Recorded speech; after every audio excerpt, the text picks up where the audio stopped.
আপনারা দেখতেই পাচ্ছেন রোস্টগুলা প্রথমে পানিতে ধুয়ে এক বলে রাখতেছে, তারপরে এগুলা আবার হচ্ছে ঝোল রোস্টের ইয়া দিয়ে মিক্সড করে এইগুলা আবার চলে যাবে শাহালি মাজারের সামনে, তারপরে হচ্ছে মগবাজারের সামনে বিভিন্ন এলাকায় যায় বিক্রি হয়। যে বিয়েবাড়ি বেঁচে যাওয়া মাংস, ম্যাক্সিমাম মাংস হচ্ছে ঝুটা মাংস, আমার যেটা ধারণা ম্যাক্সিমাম মাংস হচ্ছে ঝুটা মাংস।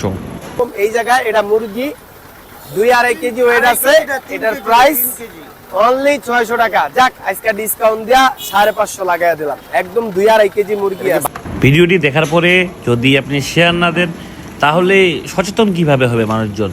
অনেকের প্রশ্ন যে এত কম দামে কিভাবে এইসব মাংস বিক্রি করে রাস্তায়, তো এই ভিডিওতেই হচ্ছে মেইন উত্তর আপনারা পেয়ে যাচ্ছেন। তো ভিডিওর সাথে থাকবেন, অবশ্যই সাথে থাকবেন। আপনারা যদি বিয়েবাড়ির এইরকম বেঁচে যাওয়া খাবার বা ভিডিও দেখেন, অবশ্যই নিষেধ করা উচিত যে ভাই এই মাংসগুলো বিক্রি করিয়েন না, এগুলো সাধারণ মানুষ অনেকেই না বোঝে ভিডিও ভাইরাল হয়ে গেছে এই জন্য খায়।